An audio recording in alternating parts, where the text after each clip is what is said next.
Welcome back to day 2 of my PhD roadmap. Today I'm going to share a story from my master's. So during my master's defense, I stood there so confident, and then my examiner said, Sanjana, you don't actually have a problem here. I was crushed. I thought, but people are struggling. Isn't that already a problem? Here is the secret I wish I knew back then. A social problem is not a research problem. To an examiner, people are tired is just a headline. A research problem is a void in knowledge, a place where the journals have no answer.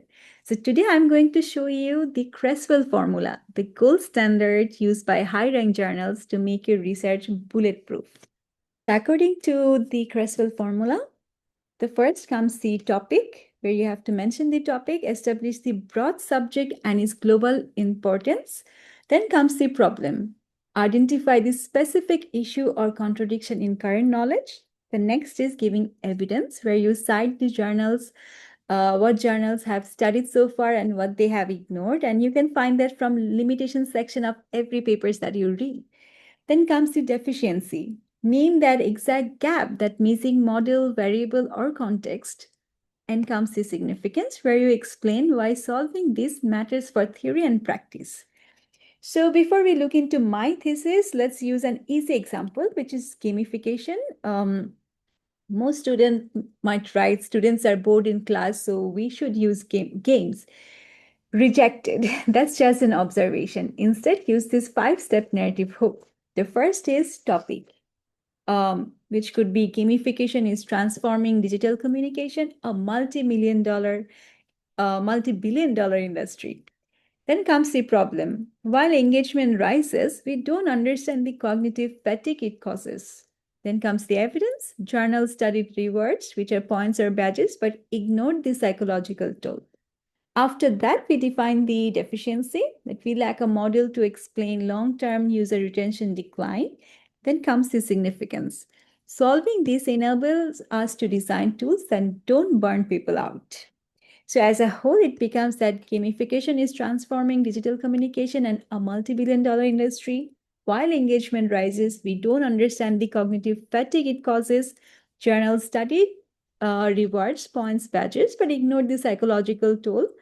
We lack a model to explain long-term user retention decline. Solving this will enable us to design tools that don't burn people out. This is just a basic idea. You will add your data to that.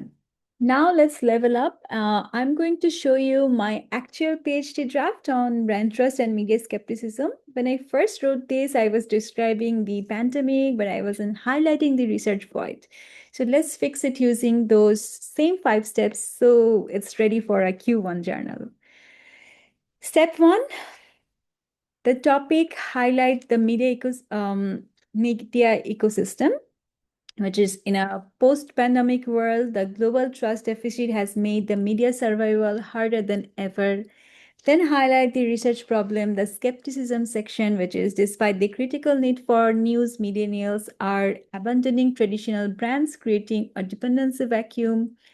Then highlighting the evidence, which is the media bias citations. So after giving some citations, we're stating that current mass comm literature focuses on bias but ignores. See, we have given some evidence with percentages and citations. We're still stating that current mass comm literature focuses on bias but ignores brand trust as the psychological bridge, keeping audience loyal. Then step 4, which is the deficiency, which is pointing to the lack of knowledge. We're saying that after giving some evidence, we're saying that specifically we lack a model to explain the dependency paradox, why millennials stay dependent on media they claim to distrust. Then at last comes the significance, the concluding aims.